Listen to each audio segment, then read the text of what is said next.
আসসালামু আলাইকুম এভরিওয়ান, আশা করি সবাই ভালো আছেন, সুস্থ আছেন। যে যেখানেই আছেন না কেন সবাইকে ঈদ মোবারক। কারণ ঈদের পরে এইটা আমার ফার্স্ট ভয়েস দেওয়া, তো আর এটা ঈদেরও একটা ব্লগ বলতে পারেন।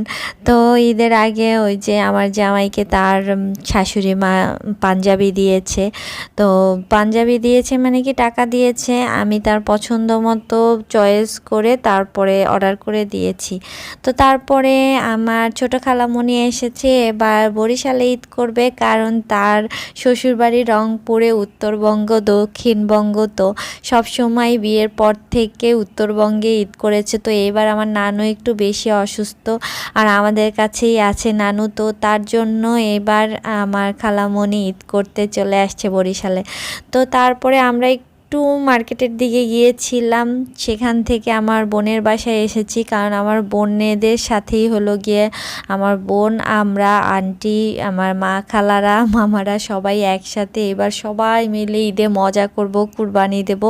তো এই যে এই গরু, আর এটা হলো গিয়ে ঈদের দিন সকালবেলা একদম সকাল সকাল আমি ঘুম থেকে উঠে আমার জামাইকে বিদায় দিয়েছি। তারপরে দেখলাম যে গরুটা একা একা দাঁড়িয়ে আছে, তো ভাবলাম একটু গরুটাকে ভিডিও করি। তারপরে এইটা হলো গিয়ে সবাই নামাজ পড়ে চলে এসেছে, এখন ওকে কোরবানি দেওয়া হবে। আমি দেখতে পারতেছিলাম না, একটু একটু দেখেছি, তারপর আবার চলে আসছি, কারণ আমি পুরোটা সহ্য করতে পারি না, আমার খুব খারাপ লাগে। তো তারপরে আমার জামাই এসেছে, খেলা দেখতেছে, বাংলাদেশের খেলা ছিল। তো তারপরে সালাম করেছি, সালামি দিয়েছে, সাথে তার ওয়ালেটও দিয়ে দিয়েছে যে নাও, সালামি তো দিয়েছি। তারপরে আমি একটু বার্গেনিং করতেছিলাম যে আরও লাগবে আরও লাগবে, তারপরে সে আমাকে ধরিয়ে দিয়েছে। তারপরে কি গরুর সব কিছু রেডি টেডি করে শাশুড়ি মাকে হেল্প করে খাওয়া দাওয়া করে বিকালবেলা এই সাজুগুজু করতে বসেছি, কারণ সারা দিনে কোনো কিছু করি নাই, যেরকম ছিলাম। তারপরে এই বিকালবেলা একটু নতুন ড্রেস পরেছি, একটু ঢং ঢাং করে তারপরে এখন রেডি হয়ে একটু বের হব।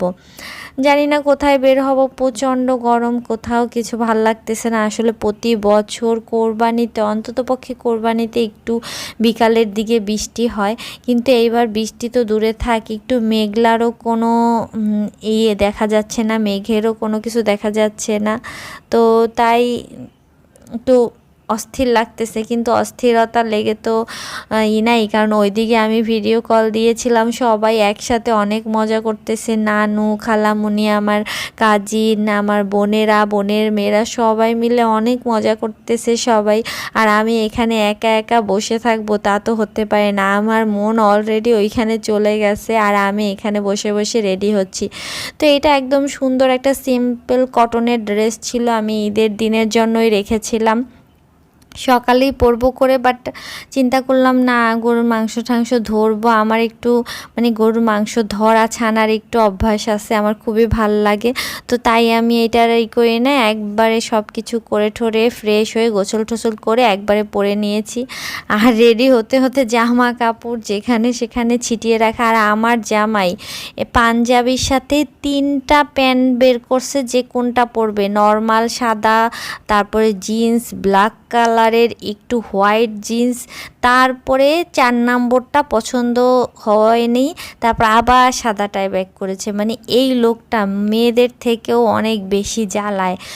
কোথাও রেডি হওয়ার সময়, আমি রেডি হওয়ার পরে আধা ঘন্টা পরে তাকে আমার চিরুনি দাও, আমার প্যান্ট দাও, আমার গেঞ্জি দাও, আমার পাঞ্জাবি দাও, আমার শার্ট দাও, এইটা পরবো না ভালো লাগে কিনা দেখো, ওইটাকে পরবো কিনা ভালো লাগে, তারপর মোবাইলটা দাও, তারপরে মানি ব্যাগ দাও, এসি বন্ধ করো, সব কিছু, লাইট বন্ধ করো, ফ্যান বন্ধ করো, সব কিছু আমার করতে হয় আমার। আর সে সাইজা পুইরা সেন্ট সোন্ট মাইখা আস্তে করে টুপ করে রুম থেকে বের হয়ে যায়। তো এরকম হাজবেন্ড কার আছে একটু বললেন তো, আমার খুবই ইরিটেট লাগে। আমি তো ইদানিং খুব গ্যাঞ্জাম করি, প্রথম বিয়ের প্রথম একটু ভালোই লাগতো না, হাজবেন্ডের একটু করি, বাট এগুলো একটা বোঝার মতো হয়ে যাচ্ছে দিন দিন, কারণ আমার জামাইও খুব আলিশা হয়ে যাচ্ছে। তো এই যে আমার বোনের বাসায় অনেক খাওয়া দাওয়া করেছি, তারপরে চা খেয়েছি, তারপরে এই যে আবার টু প্যাভিলিয়ন বাসায় চলে যাচ্ছি।